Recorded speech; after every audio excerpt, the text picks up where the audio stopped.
Bismillahirrahmanirrahim. Assalamualaikum warahmatullahi wabarakatuh. Salam uhuwa dari saya. Baiklah, sebelum saya memulai pemaparan pagi hari ini, alangkah lebih baiknya jika kita semua untuk selalu mengucap rasa syukur kita kepada Allah Subhanahu wa taala, yang mana berkah rahmatnya kita masih bisa mencicipi manisnya iman serta indahnya Islam, dan kita semua masih terhindar dari hal-hal yang tidak kita inginkan. Kedua kalinya, sholawat dan salam tak lupa kita sanjungkan kepada junjungan kita, Nabi besar kita, Nabi Muhammad Shallallahu Alaihi Wasallam, yang mana telah membawa kita dari zaman ketidakpengetahuan menuju zaman yang insya Allah sudah diberkahi dengan pengetahuan. Baiklah, saya Lupi Lestari Hoprani dari Ruang 3 Hondak Akidah Akhlak, program studi pendidikan agama Islam, Fakultas Tarbiyah di Sekolah Tinggi Ilmu Tarbiyah Raudatul Ulum, Saka 3, Indralaya, Ogan Ilir, akan memaparkan materi tentang ilmu tauhid.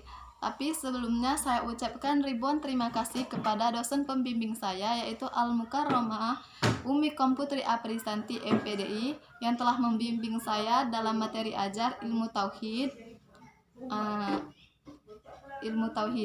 di semester 6 ini.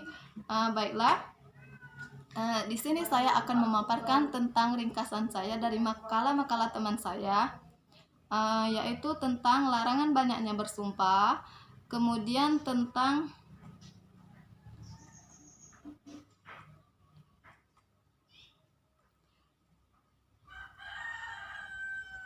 mereka yang mengingkari qadar atau takdir Allah Subhanahu wa taala, dan yang ketiga yaitu tentang larangan berprasangka buruk kepada Allah Subhanahu wa taala, dan yang keempat tentang mengingkari nikmat Allah Subhanahu wa taala. Baiklah, masuk pada poin pertama, yaitu tentang larangan banyaknya bersumpah. Sebelum kita menjelaskan bagaimana apakah boleh kita banyak bersumpah atau tidak, di sini dijelaskan bahwasanya makna bersumpah. Makna bersumpah itu adalah memperkukuh hal yang mungkin dipersalahkan, kemudian memperjelas atau memperkuat alasan kita. Di sini dijelaskan bahwasanya bersumpah tidak dengan nama Allah maka tidak sah sumpahnya. Dan syarat dan rukun sumpah pun di sini disebutkan ada 5, yaitu yang pertama adalah yang berakal atau memiliki akal yang sehat. Yang kedua adalah balik, sudah cukup umur. Yang ketiga adalah Islam. Yang keempat adalah bisa ditunaikan, dan yang kelima adalah keinginan sendiri. Telah kita ketahui bahwasanya pada zaman sekarang banyak sekali orang-orang yang bersumpah. Seringkali kita dengar setiap harinya orang-orang yang bersumpah, yaitu seperti contohnya demi Allah, demi Tuhan, dan lain sebagainya. Di sini dijelaskan bahwasanya tidak diperbolehkan untuk banyak bersumpah. Karena orang yang banyak bersumpah berarti dia sudah menunjukkan kurangnya keagungannya terhadap Allah Subhanahu wa taala. Dan dijelaskan juga dalam penjelasan ini bahwasanya Allah telah mencela orang-orang yang terlalu banyak bersumpah, yaitu dalam Quran surat Al-Qalam ayat 10 yang berbunyi wala tuti kulla halafim mahin, yang artinya dan janganlah kamu ikuti setiap orang yang bersumpah lagi hina. Jadi dijelaskan di sini bahwasanya orang yang banyak bersumpah atau hari-harinya diisi dengan bersumpah, yaitu dia termasuk orang yang hina. Kemudian Allah sudah memerintahkan agar tidak mudah atau sering bersumpah dalam firman-Nya. Quran surat Al-Maidah ayat 79, wahfazu aimanakum, yang artinya dan jagalah keimanan kalian atau jagalah sumpah kalian. Ada beberapa makna dan maksud yang disebut para ulama tentang maksud dari perintah menjaga sumpah, yaitu yang pertama adalah menjaga sumpah dengan nama Allah dari bersumpah dusta. Jadi tidak boleh bersumpah dengan nama Allah jika itu perkataan yang bohong. Sebagaimana Rasulullah SAW bersabda, man khalafa billahi falyasduq wa man khulifa lahu billahi falyarda wa man lam yarda billahi falaisa minallah. Yang artinya barang siapa yang bersumpah dengan nama Allah, maka hendaknya ia jujur, dan barang siapa yang disumpah dengan nama Allah, maka hendaklah ia rela atau menerimanya. Dan barang siapa yang tidak rela menerima sumpah tersebut, maka lepaslah dari Allah Subhanahu wa taala. Hadis riwayat Ibnu Majah. Dalam hadis lain dijelaskan juga, wala tuhallifu billahi illa wa antum shadiqun, yang artinya, dan janganlah kamu bersumpah atas nama Allah kecuali dalam kondisi yang benar-benar. Atau kita tidak boleh bersumpah dengan nama Allah Subhanahu wa taala kecuali kita memang terdesak, misalnya kita dituduh melakukan suatu kesalahan padahal kita tidak melakukan kesalahan. Dan jika kita tidak memperkuat itu, maka bahaya bagi kita. Maka di sana diperbolehkan kita untuk bersumpah. Kedua, yaitu menjaga sumpah dengan tidak membatalkan atau mengkhianati sumpahnya. Contoh di sini dijelaskan seperti bersumpah untuk tidak berbicara kepada saudaranya atau temannya, dan jika membatalkan sumpahnya maka ia harus membayar kafarah atau denda sumpah tersebut. Yang ketiga yaitu tentang menjaga sumpah dari banyak sering bersumpah. Jadi kita tidak boleh banyak bersumpah ya. Lalu terlalu gampang dan sering bersumpah dikuatkan dalam beberapa hadis yang membahas larangan bersumpah dengan nama Allah untuk melariskan dagangan walaupun jujur dalam sumpahnya. Dari Abu Hurairah radhiyallahu an, ia berkata, aku Rasulullah Shallallahu alaihi wasallam bersabda, al-halifu munafiqatu lisil atin mumhiqatul lil barakah, yang artinya sumpah bisa melariskan dagangan dan menghancurkan keberkahan. Hadis riwayat Bukhari dan Muslim. Dari Salman radhiyallahu an, Rasulullah Shallallahu alaihi wasallam bersabda, salah satu la yukallimuhumullahu yaumil qiyamah wa la yuzakkihim wa lahum azabun alim. Asy-syaimitazani wa a'ilun mustakbir wa rajulun ja'alallahu lahu bida'ati fala yabi'u illa biyaminihi wa la yashtari illa biyaminihi. Artinya tiga orang yang mereka itu tidak diajak bicara dan tidak disucikan oleh Allah Subhanahu wa taala pada hari kiamat. Serta bagi mereka itu siksa yang pedih, yaitu orang-orang yang pertama adalah asyaimito zani, artinya orang yang sudah tua atau orang yang sudah beruban kemudian dia berzina. Yang kedua yaitu a'ilun mustakbiro, artinya orang yang melarat, yang congkak atau sudah susah tapi masih sombong.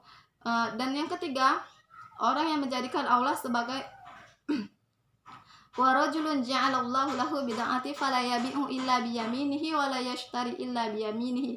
Artinya orang yang menjadikan Allah sebagai barang dagangannya, ia tidak membeli dan tidak juga menjual kecuali dengan bersumpah. Hadis riwayat At-Tabrani dengan sanad sahih dan disahihkan oleh Syekh Albani dalam Sahih Al-Jami. Jadi itu tentang larangan banyak bersumpah, bahwasanya kita sebagai umat muslim atau umat Islam dilarang untuk banyak bersumpah, karena sudah dijelaskan bahwasanya orang yang banyak bersumpah itu bukanlah golongan dari Allah Subhanahu wa taala, karena dia dianggap sudah meruntuhkan keyakinannya terhadap Allah. Masuk poin kedua yaitu poin B, mereka yang mengingkari qadar Allah Subhanahu wa taala. Di sini dijelaskan bahwasanya qadar itu adalah takdir atau ketentuan Allah Subhanahu wa taala. Sedangkan qada secara bahasa artinya hukum atau keputusan Allah Subhanahu wa taala. Qada dan qadar adalah dua istilah. Jika keduanya berpisah maka maknanya sama, dan jika berkumpul maka maknanya berbeda. Yaitu jika disebut qadar Allah maka semakna dengan qada Allah, begitu pula sebaliknya. Dan jika disebut bersama-sama maka masing-masing memiliki makna yang berbeda. Yaitu qadar Allah adalah apa yang Allah Azza wa Jalla telah tentukan semenjak dahulu akan terjadi pada makhluknya. Sedangkan qada Allah apa yang Allah Azza wa Jalla telah putuskan kepada makhluknya, yang berupa mewujudkan, meniadakan atau merubah, sehingga qadar mendahului qada. Syekh Abdurrahman bin Qasim rahimahullah berkata, Mazhab ahlu sunnah wal jamaah itu sesuai petunjuk Alkitab dan As-Sunnah, yaitu bahwa Allah itu pencipta segala sesuatu, penguasaannya dan pemiliknya. Dan apa yang Allah Azza wa Jalla kehendaki pasti terjadi, sedangkan apa yang tidak Ia kehendaki tidak akan terjadi. Dan Allah telah menakdirkan ketetapan seluruh makhluk sebelum menciptakan mereka. Allah Azza wa Jalla telah mentakdirkan mereka, ajal, amal, serta menuliskan di Lauhil Mahfuz. Allah juga menuliskan akhir perjalanan makhluk yang berupa kebahagiaan atau kedukaan. Banyak sekali ayat yang menetapkan qadar, sehingga kita wajib mengimaninya. Antara lain firman Allah Subhanahu wa taala, "Apakah kamu tidak mengetahui bahwa sesungguhnya Allah mengetahui apa yang ada di langit dan apa yang ada di bumi, bahwasanya apa yang demikian itu terdapat dalam sebuah kitab atau Lauhil Mahfuz. Sesungguhnya yang demikian itu amat mudah bagi Allah." Quran Surat Al-Hajj ayat 70.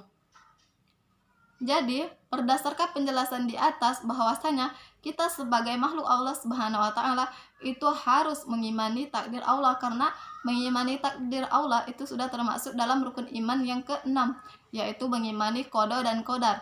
Yang artinya mengapa? Kalau kita tidak mengimani qada dan qadar atau tidak mengimani takdir Allah, maka keimanan kita tidaklah sempurna. Dan siapa yang mengingkari takdir Allah, maka dia akan dimasukkan ke dalam neraka. Sebagaimana diriwayatkan oleh Ubadah bin As-Samit radhiyallahu an, memberikan wasiat kepada anaknya yang artinya, "Wahai anakku, kamu tidak akan bisa merasakan lezatnya iman dan tidak akan mencapai kebenaran hakikat ilmu pada Allah Subhanahu wa taala sebelum kamu meyakini takdir yang baik dan takdir yang buruk." Kemudian anaknya bertanya, "Wahai bapakku, apakah aku mengetahui bagaimana aku mengetahui takdir yang baik dan takdir yang buruk?" Beliau menjawab, "Kamu mengetahui bahwa apa yang telah ditakdirkan tidak menimpa dirimu pasti tidak akan menimpa dirimu, dan apa yang akan menimpa dirimu pasti tidak akan meleset darinya. Wahai anakku, aku telah mendengar Rasulullah SAW bersabda, sesungguhnya pertama kali yang diciptakan Allah adalah pena. Kemudian Allah berfirman kepadanya, tulislah, maka terjadilah semenjak itu dengan apa yang terjadi sampai pada hari kiamat. Wahai anakku, jika kamu mati tidak dalam keyakinan seperti ini, pasti kamu akan masuk neraka." Hadis riwayat Ahmad. Jadi dijelaskan dijelaskan juga bahwa orang yang mengingkari takdir Allah Subhanahu wa taala, maka amal perbuatannya tidak akan diterima sampai ia kembali mengimani takdir tersebut.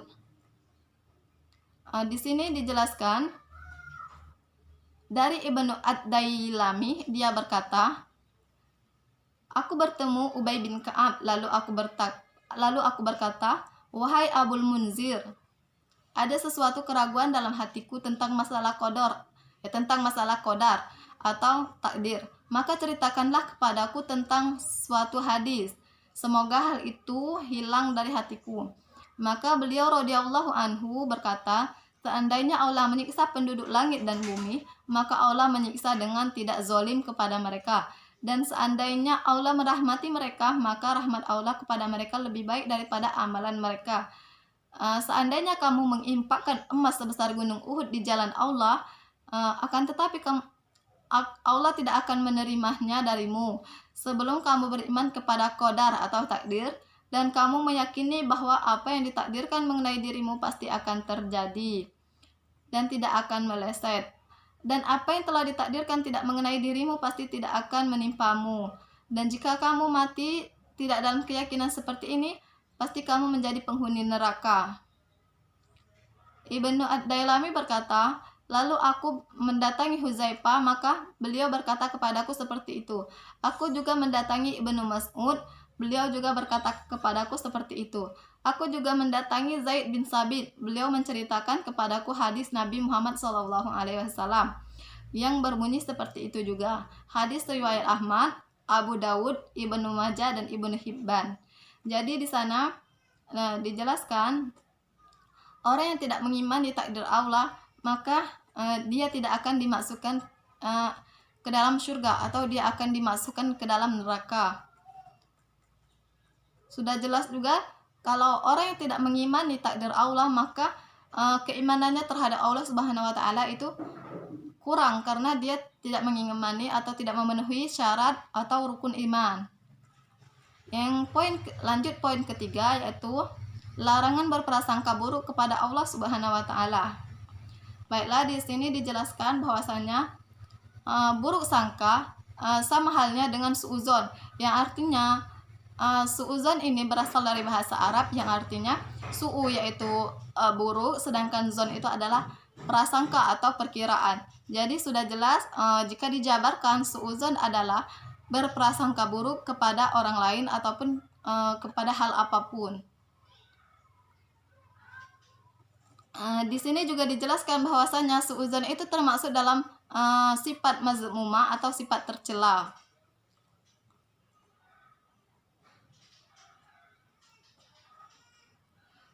Ada 3 rangkaian dosa. Yang pertama adalah suuzon atau berprasangka buruk kepada orang lain. Yang kedua adalah tajasus atau mencari tajasus adalah mencari-cari kesalahan orang lain, dan yang ketiga adalah ghibah, yaitu menceritakan atau mengupatkan kesalahan orang lain.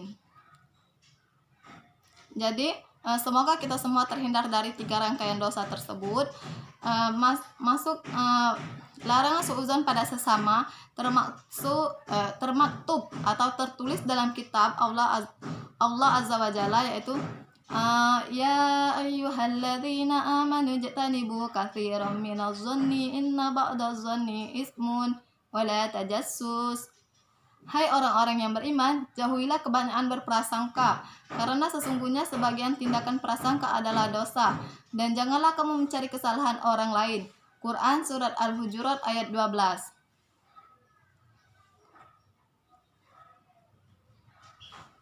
Suuzon ibarat kata seperti pembuka pintu keburukan atas saudara kita, karena dengan suuzon bisa merembet ke dusta, juga bisa menjalar-jalar kepada iri hati, dengki dan hasad, bahkan mencari-cari kesalahan orang lain. Rasulullah SAW bersabda yang berbunyi, iyyakum wazanna fa inna zanna akdzabul hadis, wala tahassasu wala tajassasu wala tahasadu wala tadabaru wala tabaghadu wa kunu ibadallahi ikhwana. Yang artinya berhati-hatilah kalian dari tindakan berprasangka buruk, karena prasangka buruk adalah sedusta-dustanya ucapan, dan janganlah kalian mencari berita kejelekan orang lain serta memata-matai, saling mendengki, saling membelakangi, dan saling membenci. Jadilah kalian hamba-hamba Allah yang bersaudara. Hadis riwayat Bukhari dan Muslim. Adapun suuzon pada Allah tentu saja memiliki kelas yang berbeda. Dalam hadis riwayat Imam Muslim dijelaskan kaitan antara suuzon pada Allah dengan kematian seorang hamba, yang berbunyi, la yamutannu ahadakum wa huwa yuhsinu billahi zon. Artinya, janganlah seseorang meninggal atau janganlah seseorang di antara kalian mati, melainkan ia harus berhusnuzon atau berprasangka baik kepada Allah Subhanahu wa taala. Hadis riwayat Muslim. Ketika kita berdoa kepada Allah, maka kita harus berhusnuzon kepada Allah, bahwasanya doa tersebut akan dikabulkan oleh Allah Subhanahu wa taala, baik itu dikabulkan sekarang maupun dikabulkan nanti maupun dikabulkan besok ataupun kapan saja waktunya. Intinya kita harus yakin kepada Allah Subhanahu wa taala bahwasanya doa kita tersebut akan dikabulkan oleh Allah Subhanahu wa taala. Sebaliknya, jika kita suuzon kepada Allah Subhanahu wa taala, maka Allah pun sesuai prasangka kita. Contohnya, jika kita menganggap kalau diri kita ini lemah, atau kita menganggap bahwa kehidupan kita ini pas-pasan, artinya apa? Kita sudah suuzon kepada Allah Subhanahu wa taala, atau kita sudah berprasangka buruk kepada Allah Subhanahu wa taala, dan kita sudah tidak yakin bahwasanya sang pemilik segalanya itu adalah Allah Subhanahu wa taala. Di sini dijelaskan Nabi Shallallahu Alaihi Wasallam bersabda, Allah Subhanahu Wa Taala berfirman, Ana inda zonni abdi, yang artinya aku sesuai dengan prasangka hambaku. Muttafaqun alaih. Jadi Seperti halnya tadi bahwasanya Allah itu sesuai prasangka hambanya. Jika kita berprasangka bahwa hidup kita akan selalu bahagia, bahwa hidup kita akan selalu serba kecukupan, maka rasa itu pun akan terkabul, semuanya akan menjadi kewujudan atau kehidupan kita pun akan bahagia. Sebaliknya, jika kita berprasangka terhadap diri kita kalau kita ini adalah orang yang susah dan kita penuh dengan kedukaan, maka hidup kita pun akan penuh dengan kedukaan karena hamba berdasarkan prasangka hambanya. Yang poin keempat yaitu ingkar kepada nikmat Allah Subhanahu wa taala. Ingkar kepada nikmat Allah Subhanahu wa taala itu sama halnya dengan kufur nikmat, adalah menggunakan kenikmatan Allah Subhanahu wa taala pada hal-hal yang tidak diridhoi Allah dan enggan mengucap alhamdulillah. Misalnya seseorang sudah diberikan kenikmatan berupa jiwa dan raga yang sehat, waktu yang lapang, rezeki yang banyak, akan tetapi kenikmatannya tidak digunakan di jalan Allah. Dia menggunakan kenikmatan untuk bermaksiat kepada Allah Subhanahu wa taala. Itu yang disebut dengan kufur nikmat. Di sini dijelaskan bahwasanya ada Allah berfirman, wa ta'adzana rabbukum la in syakartum la azidannakum wa la in kafartum inna azabi lasyadid, yang artinya, dan ingatlah tak kala Tuhanmu memaklumkan, sesungguhnya jika kamu bersyukur pasti nikmatmu akan kutambah, dan jika kamu mengingkari maka sesungguhnya azabku sangat pedih. Quran Surat Ibrahim ayat 7. Hitop dari ayat di atas adalah kaum Nabi Musa yang saat itu diberikan nikmat yang sangat banyak oleh Allah Subhanahu wa taala, dan mereka melalaikan nikmat-nikmat tersebut. Kemudian Nabi Musa memperingatkan kaumnya dengan firman Allah, seandainya kalian bersyukur atas nikmat-nikmat Allah dan beribadah kepada Allah serta mengesahkannya dalam ibadah, menaatinya dan menaati utusannya dengan mengikuti perintah-perintahnya dan menjauhi larangan-larangannya, niscaya pasti akan kutambah nikmat. Niscaya Allah akan menambah nikmatnya. Kemudian jika kalian mengingkari atau kufur nikmat tadi, maka azab yang pedih akan datang kepadanya. Kufur nikmat berawal dari ketidaksadaran akan nikmat yang ia rasakan, yang ia dapat, bahwa semua fasilitas dunia ini itu merupakan anugerah Allah Subhanahu wa taala. Di sini Allah Subhanahu wa taala dalam Quran Surat Ibrahim ayat 34 yaitu wa atakum min kulli ma sa'altumuh wa in ta'uddu ni'matallahi la tuhsuha innal insana lazalumun kafar, yang artinya, dan Allah telah memberikan kepadamu segala apa yang kamu mohonkan kepadanya, dan jika kamu menghitung nikmat Allah maka tidak akan mampu menghitungnya. Sungguh manusia itu sangat zalim dan sangat mengingkari nikmat Allah. Di sini juga dijelaskan bahwasanya bahaya kufur nikmat antara lain yaitu hati menjadi mati, yang kedua istidraj dari Allah Subhanahu wa taala, yang ketiga azab Allah Subhanahu wa taala, dan yang keempat ancaman neraka.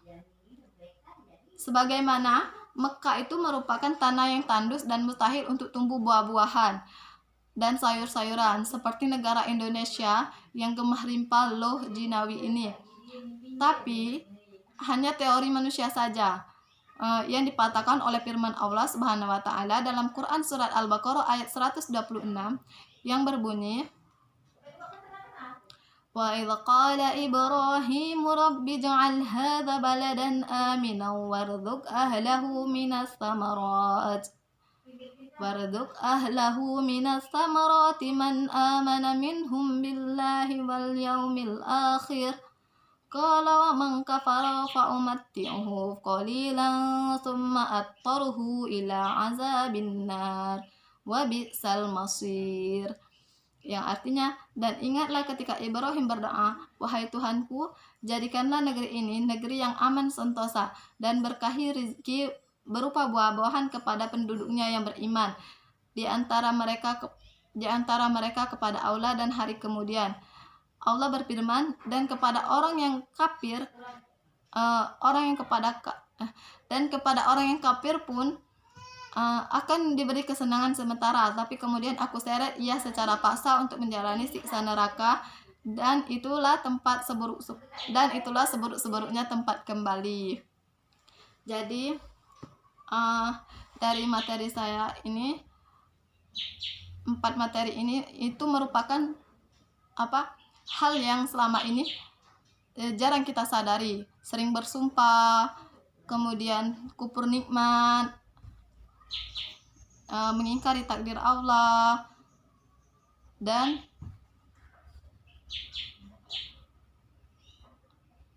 berprasangka buruk. Itu tanpa kita sadari itu adalah hal-hal yang paling sering terjadi dalam kehidupan kita sekarang ini, atau hal-hal yang paling sering kita sadari juga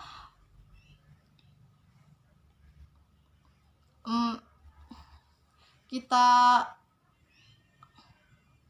terjadi dalam kehidupan kita ya, atau sering kita lakukan tapi kita tidak sadar. Semoga kita semua terhindar dari hal-hal tersebut, karena kesyirikan itu kecil tanpa kita sadari ya. Jadi perbuatan kita itu yang tidak kita sadari bisa saja itu menjadi sebuah perbuatan syirik, karena syirik itu ada syirik besar dan syirik kecil, dan semoga kita semua terhindar dari hal itu, dan kita semua diberi ampunan oleh Allah Subhanahu wa Ta'ala. Kurang dan lebihnya saya mohon maaf. Inilah penjelasan dari saya. Kepada Allah mohon ampun. Akhirul kalam. Wassalamualaikum warahmatullahi wabarakatuh.